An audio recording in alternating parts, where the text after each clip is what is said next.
Hello，各位网友，大家好，我是傻货，欢迎来到本频道的 Vlog。本频道的视频内置了 CC 繁简中英文字幕，让网友们自行选择 CC 字幕，并方便了解观看。有关本频道视频的相关解读观点等仅供参考。今天本频道 Vlog 要讲的是反共圈大佬陈光诚和傅西秋翻车，教员把网友开合并强迫威胁删除道歉以及出人命的事情。在3月份，有个叫金月的网友在推特上发推称，反共圈大佬陈光诚和傅西秋利用反共基金以及相关公益事业等各种旗号，在美国购买了多套房产和豪车，其资产信息和他们收入的相关情况存在着明显不匹配的问题。在被曝光之后，陈光诚和傅西秋不仅没有立即解释说明澄清其自己资产的相关情况，反而教员对爆料的网友进行开合，并强迫威胁，连网友的子女也都不放过。在被教员开合强迫威胁的情况下，网友金月不得不在推特上删除相关推文，并向陈光诚和傅西秋解释说明道歉。自从这件事情发生之后，在网上引起了广泛的热议。但事实上，反共圈大佬陈光诚和傅西秋不仅存在着其自己的资产情况翻车，并教员把网友开合并强迫威胁删除道歉出人命的问题，还存在着其他的问题，比如傅西秋滥用西方国家民主庇护制度，帮人进行包装漂白获得庇护，陈光诚本身是不是真正的盲人等相关问题。陈光诚和傅西秋的翻车事件，使得网友们对反共圈的人士产生了拉黑不信任。不仅如此，这件事情还连累到了全世界各地的华人华裔，并产生了影响，让外国人对于来自世界各地的华人华裔产生了怀疑不信任。本频道 Vlog 由本频道开通的频道会员以及 YouTube 超级感谢功能独家赞助支持播出。本频道 Vlog 只在 YouTube 上发布，请不要转载搬运。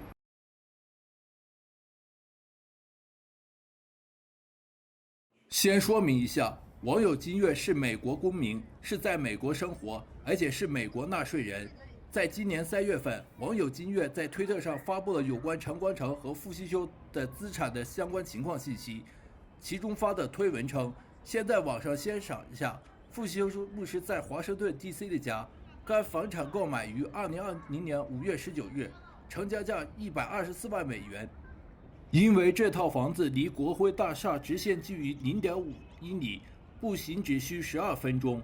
除此之外，网友金月还在推特上发了有关傅西秋房产的其他信息，还提供了房产的位置、购买的价格等相关信息。另外，网友金月还发了推文称，请傅西秋牧师回应一下名下5套房产的购买资金来源，因为你是免税非营利组织的负责人，过去N年接受美国国家民主基金会的资助，作为美国纳税人，我有权利对你的资产提出质疑，请向公众说清楚，如果我的查询有问题，请指正。不只是发推曝光质疑傅西秋，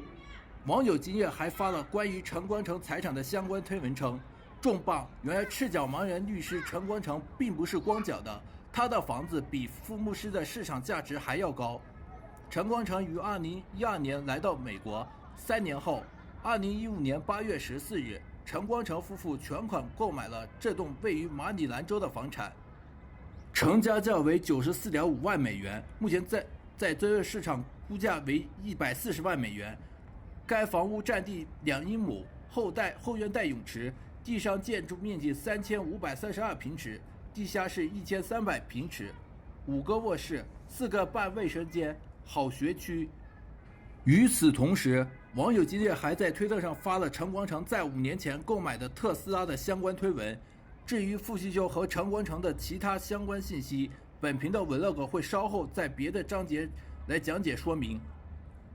总之，推特网友金月对陈光诚和傅西秋发表质疑相关推文，符合美国当地法律，并按照美国当地法律要求来进行质疑曝光，无任何问题。而且，网友金月是美国公民，也是美国纳税人，是有权质疑要求陈光诚和傅西秋财产的相关情况。但陈光诚和傅西秋在被网友金月质疑曝光之后，不仅没有任何回应，并说明解释清楚，竟然对网友金月采取了开合，并在网上曝光了金月的家人亲属等下三滥的手段。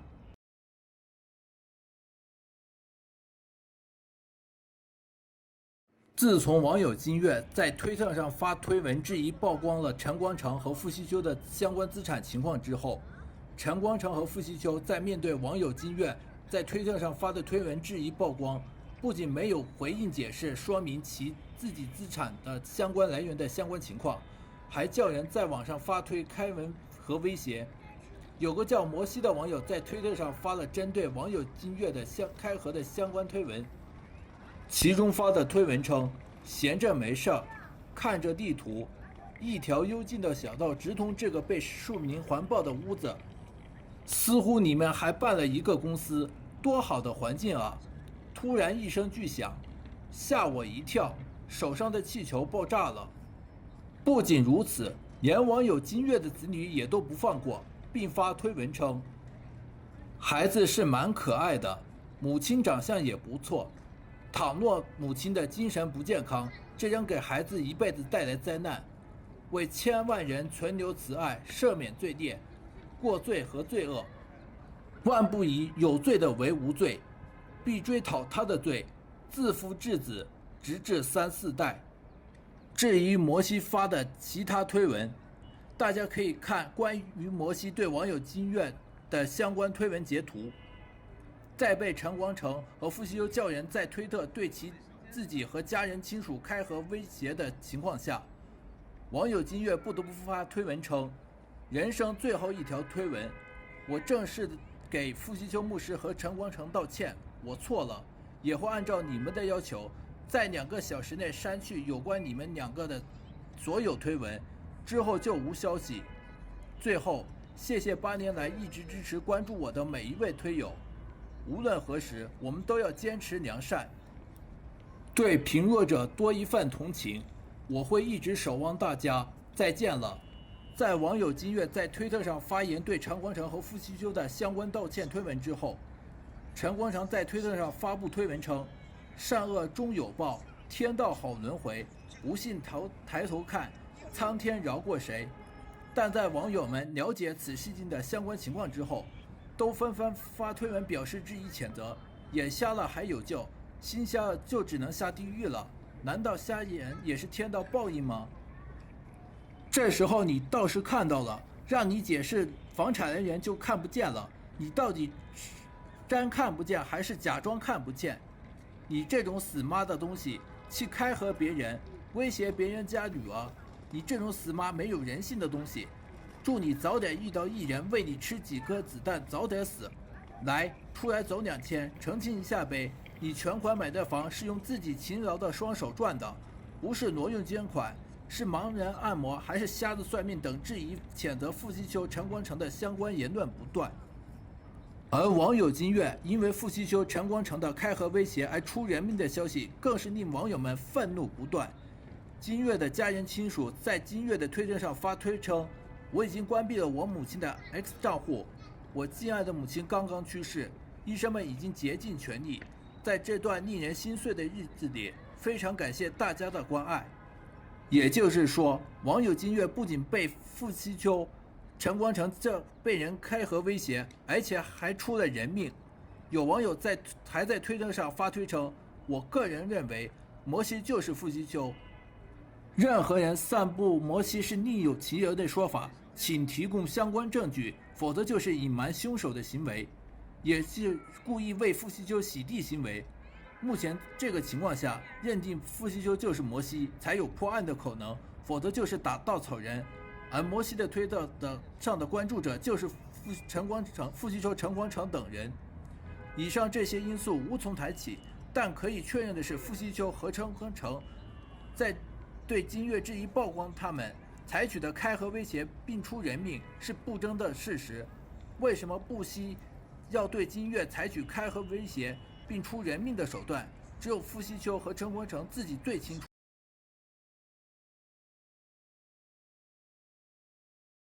为什么陈光诚、傅西秋不惜叫人开合威胁网友金月并出人命？当我在搜索有关陈光诚、傅西秋和网友金月的相关信息时，有不少相关的信息引起了注意。其中的部分信息称，傅西秋最害怕的应该不是金月曝光他房产，金月曝光的另外的事儿，我认为是傅西秋最害怕的。傅西秋有一个基金会免税，非盈利机构营收全是靠社会的捐款。金月曝光这个基金会披露的财务信息中有给台湾的某名人的配偶子女发工资，也就是说，基金会雇佣了某台湾名人的配偶和子女作为基金会员工，基金会雇佣了台湾名人的配偶和子女，就可以给这些人申请美国绿卡，这就可以合理的怀疑其中有利益输送。美国企业雇佣外国人，此被雇佣的外国人必须有某种特定优势，此优势是本土美国人不具备的。台湾名人的配偶子女有哪些技能是基金会必须需要的呢？他们有哪些优势是本土美国人不具备的？总之，我是想不出傅西秋的基金会为什么必须要雇佣台湾名人的配偶和子女。基金会的钱全部来源于社会捐赠，此捐赠是要用于救助被中共政治迫害人士，但傅西秋却把这些钱给台湾名人配偶子女发工资，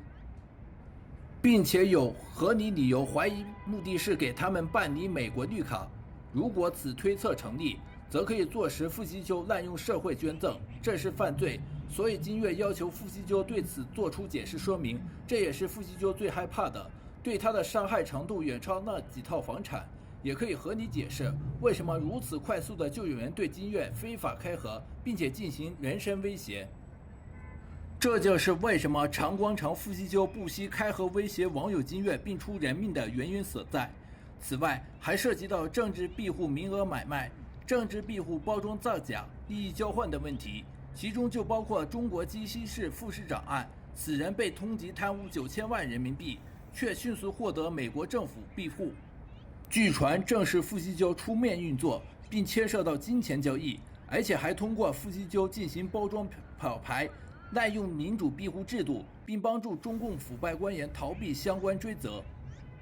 也就是说，傅西秋不仅帮助了不少的中共腐败官员躲避相关追责，并通过美国政府庇护，也同样帮助了不少来自中共的间谍特务等各类人士，并通过美国和西方民主国家的政治庇护。还有，傅西秋没有帮助所有人，很多真正受到迫害的人士辗转找到他，傅西秋根本就不搭理，在帮忙进行政治庇护接收的时候，只认有名气，最好是基督徒，或者是有钱，钱越多越好，钱越多越没有名气的那是最好等等。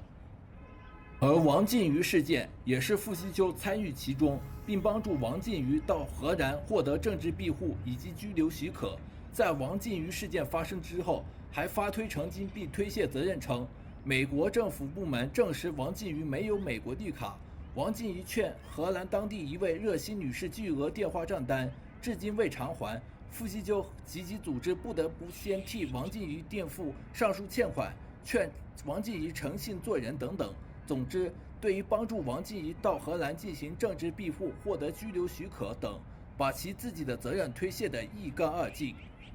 傅西秋和他的对华援助协会和相关组织等，的确存在着政治庇护造假、利益交换、滥用美国和西方国家的难民庇护信任制度、滥用社会馈赠、开核威胁他人等等。这些问题不仅使得来自中国的假难民庇护能够顺利获得庇护难民居留许可，并对美国和西方国家的当地社会进行吃里扒外，甚至还严重地造成了对美国和西方国家的安全威胁。而傅西秋、陈光诚自身的问题更为严重，并首先是傅西秋，他参加过8964活动，并考到中国人民大学和中共市委党校并入党，并在毕业后被安排到党委工作。如果参加过8964活动的，是根本不可能考入大学，更不可能考入到中共市委党校并入党。即使有考上大学并入党，也被要求写检讨并审查记录在案，有的甚至被开除学籍、退学等。有网友在推特上发推称，8964发生那年，其本人不到满月，在上大学的时候都被要求去派出所出具没有参加8964活动的证明没有参加8964活动，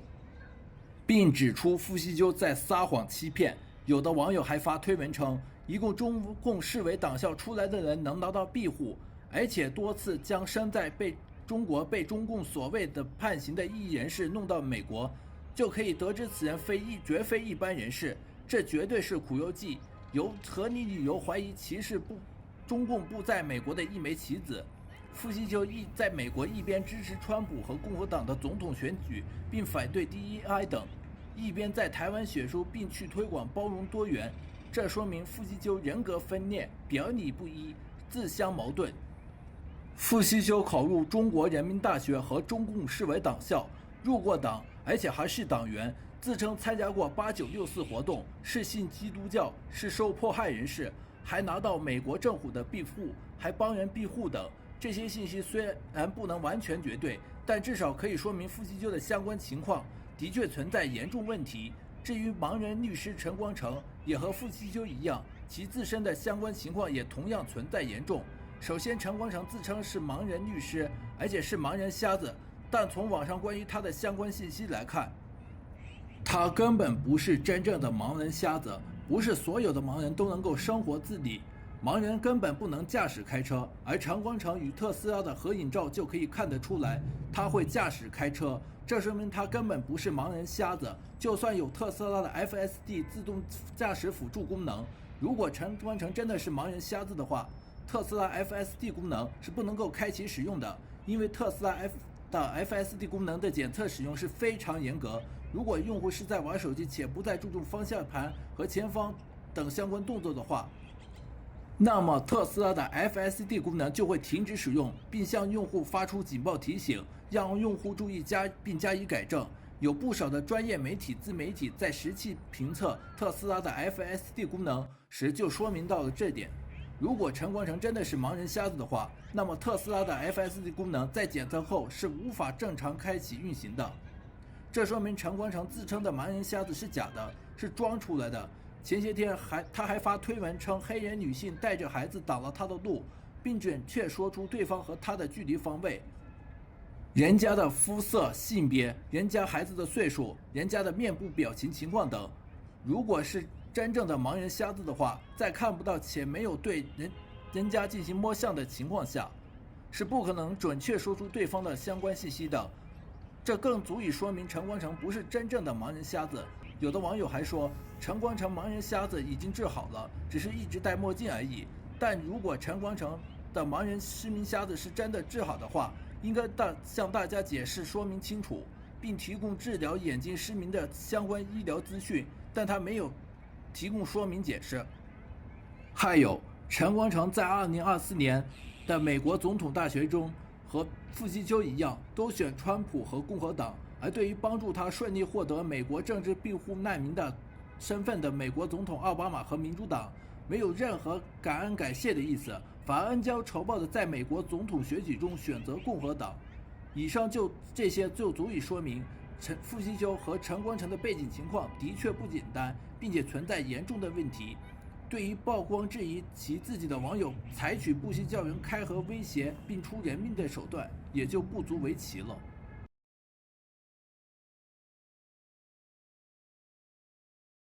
陈光诚、傅西秋对于网友金月发推质疑曝光其自己的资产相关问题，采取了对网友金月和其家人亲属不惜进行开河曝光并强迫道歉的行为。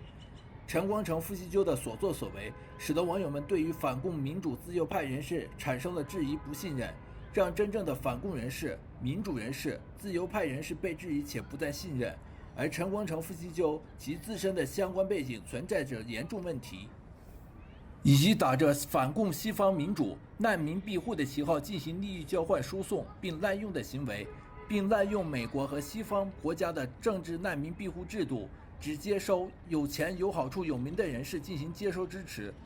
对于真正受到政治迫害的人士，采取了不搭理、不进行接收支持，使得真正需要的受政治迫害的难民庇护人士不仅没有被接收支持，并被质疑且不再信任。同时，由于傅西秋、陈光诚这类人士接收的假难民庇护人士，不是真正的政治难民庇护人士，并借此打着旗号进行变相移民、投机取巧等，享受着美国和西方国家的政府福利的相关制度，不仅没有认同美国和西方国家的社会政治制度，没有感谢美国和西方国家的支持接收，还吃里扒外，并对美国和西方国家的社会政治制度造成了严重的安全威胁。在2022年，美国司法部破获公布了中国政府跨境镇压行动的相关案件，其中被抓获起诉的参与嫌疑人中，就包括了获得政治难民庇护身份的人士，而且早就跟中国政府合作，并收集提供反共民主自由派人士和港澳台人士的相关活动信息等。在被调查人员询问时，否认跟中国政府合作收集提供相关信息等。直到被抓获之后，在面对相关证据和调查之后，才承认跟中国政府合作，并收集提供相关信息等。目前已被判刑入狱。具体案件的相关情况，大家可以在网上搜索了解一下。另外，郭文贵、王靖宇打着反共西方民主旗号进行诈骗的事情，在网上引起相关热议不断。那些亲信郭文贵、王靖宇的反共民主派等相关人士，受到了欺骗损失，并失去了亲近朋友们的信任，也使得反共人士、自由派人士和民主活动人士的信用受到了很大的影响，并被质疑不断。而北京的四通桥彭载舟事件、中国人自发纪念已故前总理李克强等采取自救的实际活动的相关事件中，那些来自反共圈人士对于中国人采取的自救行动采取冷嘲热讽搅局的态度，并说不痛不痒的怪话，劝阻劝退并建议润等等。总之，根本没有采取任何实际行动并支持。另外，有的网友对于陈光诚、傅西鸠与网友金月的事件的相关总结，看看有没有区别。被忽悠几十年的热血正义人士，你们看懂了吗？中共，我为中国人民服务，我们的财产不能公布，也不能被质疑。谁要反对我们，谁就是境外势力，必须镇压。反共民主人士，我们为中国人争取民主自由，我们的财产不能公布，也不能被质疑，属于隐私。谁要反对我们，谁就是中共特务，必须镇压。实际上，傅西鸠、陈光诚对网友金月曝光采取的所作所为，与中共无任何本质区别，而且傅西鸠、陈光诚和大部分反共圈人士在获得美国西方国家的政治难民庇护身份入籍之后，从此事件可以看得出来，根本没有体会领悟到普世价值、民主精髓，只是表面皮毛等等而已。有的人说傅西鸠、陈光诚是反共民主人士，可以起到觉醒民主化作用等等。傅西鸠、陈光诚对网友金月采取的所作所为，根本起不到任何民主化觉醒作用，反而起到反作用等。此外，这件事情对来自全球各地的华人华裔们造成了非常恶劣的影响，并造成了连累。因为此类事情使得全球各地的对华人华裔们产生了怀疑、不信任，并谨慎看待考虑。在郭文贵、王靖宇诈骗和陈光诚、傅西鸠对网友金月采取的所作所为的等相关事情不断发生之后，来自反共圈民主自由派人士被网友们拉黑不信任，也就不足为奇。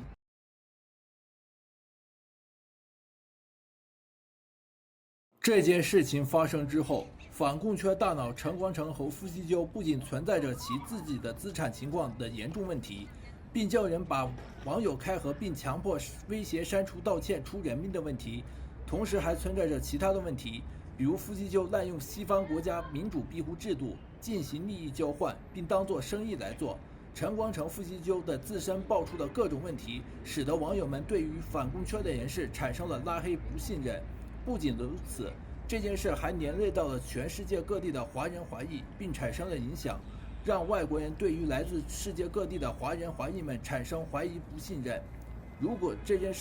这件事有什么观点看法的话，欢迎大家来留言。如果看完并对本频道有感兴趣的朋友，记得订阅本频道并点击小铃铛，当有新视频发布等有关本频道相关消息时，就会收到最新通知。如果有朋友对本频道想要进行赞助支持的话，主动且真心自愿的情况下，本频道已经开通频道会员、YouTube 超级感谢、微信打赏码等赞助支持，以便于想要真心主动自愿支持本频道的朋友们能够赞助支持本频道，让本频道继续创作更新并永久长远下去。